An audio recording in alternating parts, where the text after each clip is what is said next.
Hello and welcome to This Is MediaCity.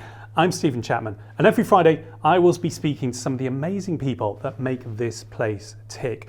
We could have all sorts from on the couch, be they presenters, producers, business owners, directors, restaurateurs, you name it. We may even have the odd bit of celebrity gossip thrown in, you never know.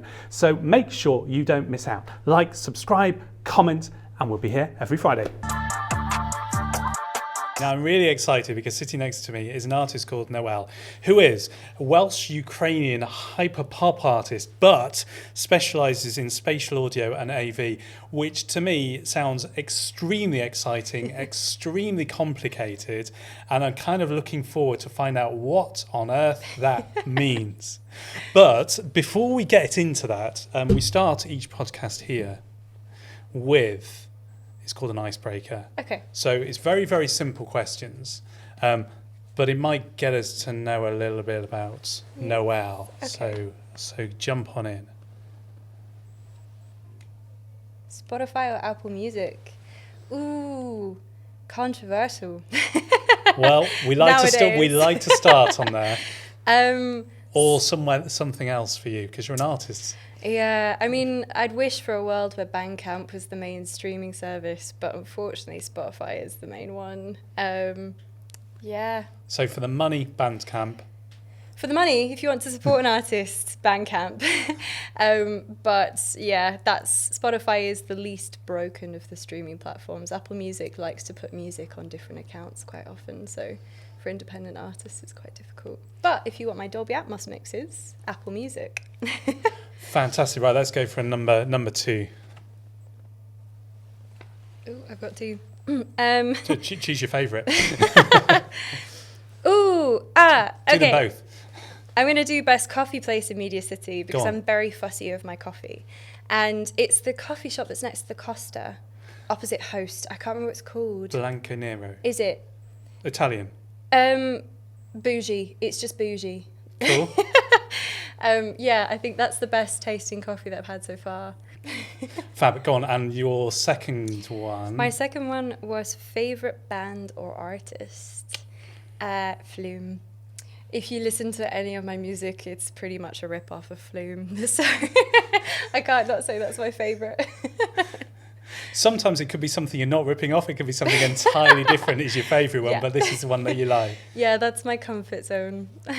What we're kind of interested in finding out from you is how you've made it to MediaCity. What's brought you to MediaCity? Because you don't necessarily think of musicians coming to this space. I guess it's mostly been through the wonderful support of a few incredible people in Manchester. I also studied for a little bit at Salford Uni. I failed my master's degree, so I can't vouch as a Salford Uni student. But through that degree... What was your master's in? It was immersive media and studio production. Okay. So it sort of came in handy, but at the time, I think I was really stubborn and I was like, I don't understand any of this and I don't want to do it. And then I ended up getting a career in it and I'm like, I should have probably finished that degree. Yeah, it was taught by Brendan Williams, who runs Low Force Studios and works with a lot of incredible artists across Manchester. And he sort of supported a lot of my early spatial audio work and also held a spatial audio talk at Salford University. And Roger McKinley was the person that was sort of at the talk. And he introduced me to AIX. And initially it was just sort of a conversation of like, just talk to each other and get to know each other. AIX are a company based in the Blue Tower at MediaCity, aren't they, I think? Yeah, they're based in... they're sort of based in their own little venue. I think they've got a new sort of test space that's being built in a location that I probably can't disclose. No, it's a secret location somewhere in Greater Manchester. Yes, but in the past they've been based in the Quayside Mall, sort of as that initiative in reinventing shopping mall spaces for innovative works. So yeah, they're sort of based in Blue Tower. Sort of. Sort of. But yeah, so it was mostly through initially meeting AIX, and then the Future Everything Cultural Accelerator Programme was a call out for artists and creatives in Manchester to partner up with commercial partners and sort of in the time that we're in the music industry, it's exploring other pathways that aren't reliant on the music industry itself and reliant more on sort of private funding and exploring just different ways of creating your career as musicians. And that's like, ever since then, I've just been latched into the MediaCity. So what is it? Because when I was introducing you just then, the hyperpop artists, spatial audio and AV. Now, obviously, this is where AIX and others come in. What does that actually mean? I think it's for me, it's just been a doorway that's just opened into this entire other world, and it's been crazy. In practicality, what it currently looks like is somewhere between Imogen Heap and Max Cooper. Live shows with different ways of presenting visuals and different ways of exploring how we can make live performances just more unique and more interesting, and sort of pushing innovation into the live industry to get more people coming down, to get more ticket sales, and to sort of explore how we can make it something new. It sounds expensive. It normally is. But with the work with AIX and sort of with the Culture Accelerator and Future Everything, that mindset of partnering with startups and new initiatives leads to sort of this pathway of having like-minded conversations with different types of people that you wouldn't normally work with. And that startup funding means that as artists, we can test out these new equipment and new gear and tour with it and sort of explore it without obviously paying the thousands and millions of pounds and touring this equipment, because it supports the initiatives in these startups, because they won't have people like testing out their equipment if they didn't have artists that were interested in working with it. And it's quite fun as well, because artists will always naturally kind of push and find out how to break things. Really good at that.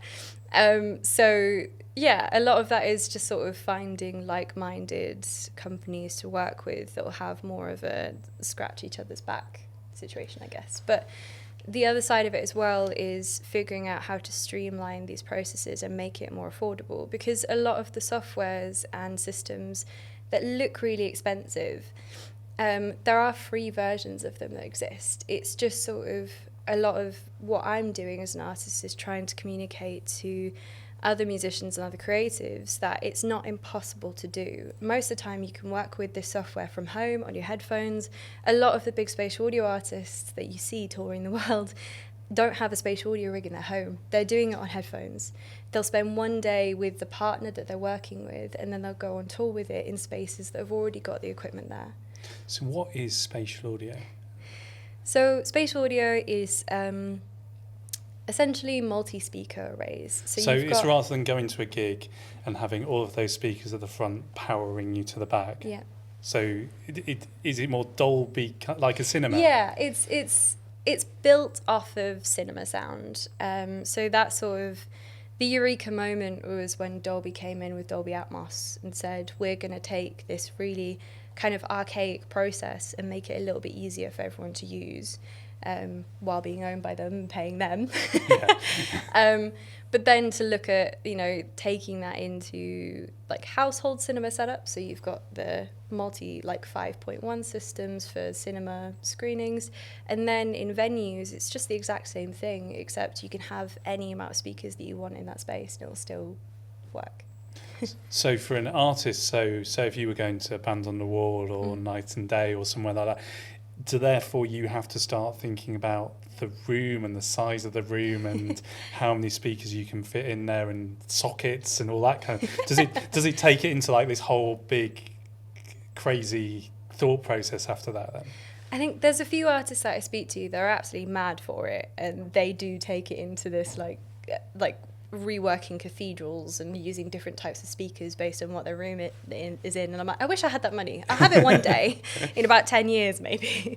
But for me, it's sort of, I'm mostly looking at how to do it efficiently. It's working with people like AIX. It's being in spaces, whether it's convention spaces that, you've got smaller companies like Microcosm Audio testing out the speaker systems, or it's going to any of the listening locations that are sponsored by L Acoustics, Elisa, or D&B. And spaces like Earth Hackney have naturally got spatial audio in it. Factory International also has a D&B rig in it. And in an ideal world, when more artists are able to play it, those spaces can be activated for artists to play spatial audio shows in. It's a bit of a process, but it makes it a lot easier than having to look at Band on the Wall and be like, how many speakers can I fit in you? But as an artist, and I mean, going back many years when people were fading the music from left to right to kind of make your ears go all funny, that you're taking it over like a massive new level from that, aren't you? Yeah, it's kind of... I always encourage people to go to my shows mostly to actually experience what spatial audio means, because currently the way that most people listen to it is on headphones, and that goes back to the old school sort of binaural sound. And it's great, but it's absolutely incredible when you can sit in the middle of a rig, and it becomes a much more sort of physical experience. A lot of Berliners would love the visceralness of the sound, but it's something that like you sit in the middle of it, and you can also control the experience based on where you are. I've had a few friends of mine that have come to my shows, and they're mixing engineer nerds, and it's great. And they'll sort of mix how they perceive the live show based on where they are in the room. So if they're like, this song's got a bit too much bass, they'll kind of move a bit backwards or move a bit forwards depending on like how they feel. Like a wave. Yeah. You could move the audience by your set list. Yeah. Getting a bit like archaic. But it's really interesting, and I think because it's so new, it's also interesting to see what audiences think about it and how they perceive it. Also, just like because every artist does it differently. Through my event Opal, I was introducing other electronic artists to spatial audio, and the more artists that I get into spatial, the more that I'm learning through them how they're perceiving how music should be spatialized. And it's really incredible because you can play one night and have 3 completely different sounds, not just in genre and just in like the stereo field, but also just in the experience that they create, in terms of like someone making like a hardcore drum and bass beat that then explodes into the back, or having something that's just really John Hopkins style, immersive and calm, and like you're submerged in this sound. It's a complete other world. It's incredible. So when people are experiencing you, so say they're listening to you on their headphones, or they're watching you through their computer, they're not really hearing your music how you want it to be heard. How difficult is that? Because from what you're saying, they're getting just a percentage of Noelle. Yeah, I've had that already, where people that have been to my shows and then listened to my songs do find that when they're listening to the songs, they're like, oh, but it's not the same as... And I guess that's the kind of catch, is like, you'd have to come and see me live to really experience it properly. And I think where we are with the live industry, that's what you need as artists, is you want people coming to your shows and to experience you as the creative, rather than, you know, all of the stories about Spotify and streaming services and how little we get from that end of things. Like, I will give them that 10% of the experience. If they give me themselves in the live experience, they can have the rest of me. Because it's interesting how you say that, because obviously at the moment there are venues shutting down, there are many issues with people going to live performances, and certainly at the grassroots level of performance, it's a really tough time out there.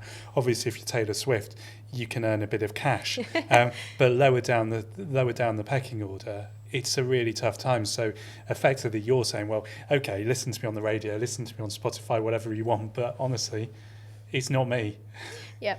I think it's really nice to sort of be able to feed into the local economy a bit more as well. And I'm excited to see where it goes. Like, you see artists like Max Cooper that will take his 3D AV set, and every single show will sell out because it's something unique and different. And I think it was Mr. Scruff he was doing a tour recently with just independent venues to push, you know, selling out gigs in venues that might be closing down, and that one event might keep them up for the month. And it's, you know, when you're able to unlock something unique and something new in a live setting, you can really use that power to help and support everything from a grassroots level, which is, yeah. And the other part of the thing, we talked about the spatial audio, which I'm desperate to kind of get my head around exactly how it works. But you mentioned AV as well. And I've noticed on your social media, you mess around with Blender, or are there other Yes. people messing around with Blender on your behalf? But there's a lot. You're not just making the music, you're doing the videos as well. Is that right? Yeah, I never know how to explain it properly because I work with VJs on some of my live shows for support acts, and they'll be VJing the supports, and then I always make it look like it's them that's doing it. But I do the visuals myself, and it's really freeing. It mostly came out of I spent a bit of time in London, and I've got quite a few friends down there, and they'll talk about how much it costs just to like upscale their visual live sets for somewhere like Outernet that's got a sort of strange Outernet's resolution. like a massive, Yeah. crazy. If you just Google it, it's Yeah, difficult to describe. Isn't It's it? a dream, but it's also They're right up your street, I'd have thought. oh yeah, that is a goal. That's Yeah, there. 'cause that's got screens everywhere Yeah. and audio everywhere. Yeah. Yeah. But I remember there was an artist that had worked with a major once, and he reached out last minute for one of his shows because he didn't realise the resolution of Outernet is completely different from normal resolution. They charged him 5K for the one night just to resample an image, Oh, a wow. logo. And it's just like, as an artist, I love to try and like make sure that at least I know how to communicate what I want and to sort of grow more connections in communities that as a musician I might not naturally have. So I started just sort of messing around with visuals and really loved how much it sort of unlocked the world a lot more. I also found with spatial audio it's much easier to get people to come down if they know that there's visuals and they have something to look at. So it was quite, it all kind of came in quite hand in hand. But yeah, at the moment I'm sort of working with Blender a lot for the 3D Which is stuff. a 3D modelling Yes. things, isn't it? That loves to crash. It loves to break, but I still love it. It's free, isn't it? As well? Yeah, it's Which free. is even better. Working, I think it's allowed to crash if it's free. yes. But I'm also starting to do some work with MediaCity with Unreal Engine quite a lot more. Okay. Which is another free one, and that one is wild that that's free. That always kind of is crazy to me. But sort of Unreal Engine is effectively the software behind Fortnite and games and some of the things on TV which isn't there, like Match the Day and things like that. It's such a powerful engine. yes. It costs when you get to a certain level of selling games and Okay, things. there's the catch. So you're kind of getting into that 3D kind of building Yeah. space of environments almost. Yes, I mean, I'm doing a Fortnite live show with. What's a Fortnite live show then? So it's Appearing in Fortnite. essentially I have my own island that is being built, and instead of a venue, it's just this kind of world that you just load up, and it's my little world. And I've been motion captured. You've got your own using- digital twin. Yes, it's terrifying. They the guy showed me the picture of it because he was doing all the sort of character creation for me, which I'm really grateful for because it looks very hard. Is this a MediaCity or this? Yeah, I mean it's it came out of MediaCity, so it was with when I was working with AIX. One of the most recent commissions was to work with Copper Candle, who they're based down south, but they work with encouraging artists to participate in Fortnite live shows. But they were sort of, it was again that kind of, it came in really hand in hand, like a very supportive dynamic, because normally they just have musicians. So when they realised that I could actually make my own Unreal Engine worlds, it means that they didn't feel as pressured to do as much work as they normally would do.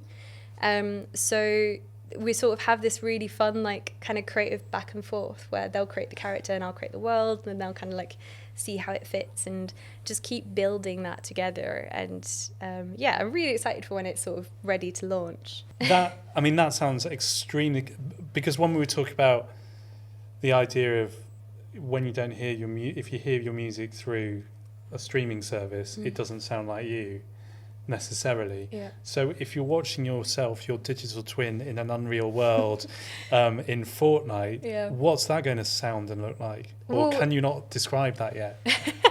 So some of the work that I'm doing today, actually, as part of MITI, MediaCity, is working with Salsa Sound, which is another one of the partners here, and they prioritize sort of like putting spatial audio into Unreal Engine. So I've been sort of working in spatial audio for live and recorded formats, but now through them, I'm able to potentially put a spatial audio venue into Unreal. So like when you're in Fortnite, you can kind of walk around the room and the speakers will be positioned. And it's really odd because it actually does work quite well. And we were listening to it, we're like, oh, it actually has like, it's binaural, but it's so different when you've got a point source binaural. So you're sort of like head tracking if it worked correctly. Yeah. But yeah, so it's quite surreal, and I'm really excited to see, you know, when all these pieces come together, if it is quite similar to just being in a live spatial audio room. That's kind of really exciting, but the thing about all of the things you're explaining, when you come in and say I'm an artist and I'm a hyperpop artist, the automatic thing is, oh, she just makes music. Yeah. And that's a fraction of what you're doing. You're the full artist, aren't you? How much of the time are you spending doing the music versus sitting there playing with Unreal Engine? I mean, I don't know. It shifts, and I'm really grateful for it. I think one of the reasons why I really enjoyed getting into visuals was because it was a way for me to not burn out as an artist. So like when I'm working on a really busy commission, I'll sort of be doing this like really rushed deadline and producing loads of music, and I'll be quite just sort of tired from that, and then I'll dip into just doing some visual stuff, and it's like taking a mental holiday, and it's probably not healthy. But for me, I found that the dynamic actually works really well, where when I found that when I was just doing music, I'd normally just be crashing out or just wanting to take a break. Instead, I'm making more stuff, and at the end of the day, it's all building towards this one career, and it's just really nice to sort of find that balance in that way. How did you end up here? Because you're from like a tiny village in Wales, aren't you, originally? How does someone from a tiny village in Wales start thinking, right, I'm going to do a surround Unreal Engine world in Fortnite? How have you managed this? I think part of it is not really fitting in the very small town and realising that Wales is just too slow, too quiet. It's pretty. I love it, and I miss the hills. But I ended up moving around and living in Manchester for college, and then university in London, and then going back to Manchester afterwards because of an independent venue, actually. So my partner at the time wasn't my partner. He just sort of introduced me to The Yard in Cheetham Hill. Okay. And yeah, I just sort of got hooked on being able to be in a venue that actually let you walk around and didn't tell you off like London venues. You can't really go through most doors. But Manchester sort of welcomed me back, and through, I guess, just through sort of a lot of people that were really supportive, and just, I mean, MediaCity and the work that I've been doing here, it's the first time that I've had a creative community just say yes and just genuinely let me explore what I'm doing, even if it's not like, it's not commercial, it's not, you know, what people like imagine they want, but they still just let me play with it. And at the end of the day, they really appreciate the work that I'm doing. And I think it's been sort of a fluke of just meeting these incredible individuals and these incredible teams and spaces that have just encouraged me to just keep exploring and experimenting and growing, and I'm just really grateful for that. Are you surprised at how open the doors were at MediaCity? Yeah. I think... what was your first experience? Because you must have heard about MediaCity before you started working with the guys here. What got you here? I mean, it was just Roger and Brendan and AIX. I think the sort of space of time where I'd first gotten introduced to AIX at MediaCity and just being swallowed whole pretty much was about a couple of weeks. Oh, really? Yeah, that's fast. It was really... How did they find you, though? It was through... I held my own DIY spatial audio gig at Low Force Studios, which Brendan Williams pretty much just set up the speakers for me. And it was just like regular speakers that you just positioned upwards and be like, just go, have fun.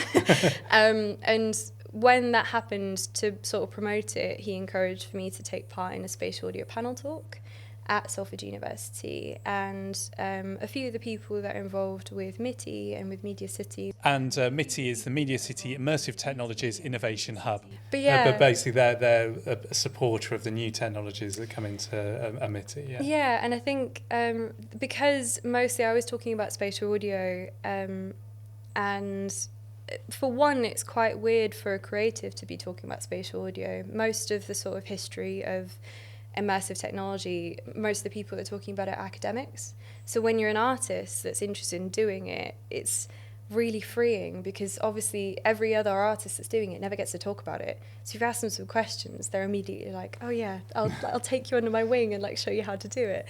And I think that was very much the same with MITI, where from that first introduction, they also heard that I did visuals as well, and they were just sort of talking about seeing what I can do with AIX. And yeah, that's how it mostly started. I was fully ready to just be doing this for free, and like I still work a full-time job. Right. So I kind of balanced this madness of just making it work, but I didn't expect anything to actually come from it. I was just excited to, be in a space as a D&B rig, spatial audio, and a bunch of screens, and see what it looks like. So this has been absolutely incredible. It's actually taken me to a completely different level. So what's next for you? And because in some ways the technology needs to catch up, or is it the venues that need to catch up, the headphones need to catch up? There's a lot of things that you're doing which we're not quite ready for yet, are we? Yeah. I think I'm always a fond believer of just making it work. So my next step is to venture outside of Manchester and do some more spatial audio shows across the country. There's an artist that I'm going to be collaborating with who works with 4D sound, which is Monon Berlin and the Netherlands, and doing a commission with him where we'll be doing some sort of spatial audio AV shows in Europe and in the UK. From my own work, I've got a spatial show at Cobalt Studios in Newcastle, and that will be building a spatial rig there to show them that they can use their rig for spatial shows. And also doing another one in Leaf in Liverpool, which is with Echo Chamber, they're sort of a startup that have got a Dolby Atmos rig that they want to use for live shows as pop-up solutions. Just sort of venturing out a bit more, and also making sure that every time I do a live show, my support artists are artists that I'm showing how to do spatial audio. So there's more artists that are learning how to do it, more people that are interested in seeing it happen, and more shows that are there as proof of concept that it can be possible to make it happen. And yeah, it's kind of a long pathway, but it's just more exciting to be doing this kind of stuff. The interesting thing from what it comes across here is obviously an artist, but it seems like you're kind of that person leading the wave, that it's as much about getting other people to follow you as it is to headline shows at wherever it might be. Is that right? It's like the training, the teaching, the nurturing, the showcasing, to whether it's artists, to venues, to ever, hey, I can do it, let me show you. Yeah, this industry, we always look at technology, and I feel like nothing catches on unless there's people using it. And if you're the only person using it, there should be more people that you should be showing how to use it, because it's just like gatekeeping never really gets anyone anywhere. And yeah, I wouldn't have a career if it wasn't for other women in the industry that genuinely open their doors to me. And I really want to make sure that as an artist, as I'm growing and as I'm in a space where I can share what I'm doing, I'm making sure that I'm very consciously spreading that knowledge and changing the scene as I change myself.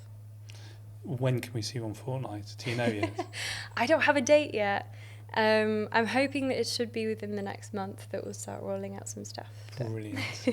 Well, thanks ever so much for joining us. And this is MediaCity. Thanks very much for watching us, a weekly podcast where we'll be showcasing some more of the amazing talent that's based on campus. This is Media City is a 39 Pictures production on behalf of Media City and in partnership with the University of Salford, and all the team behind the camera and putting it all together are graduates from the University of Salford. We'll see you next week.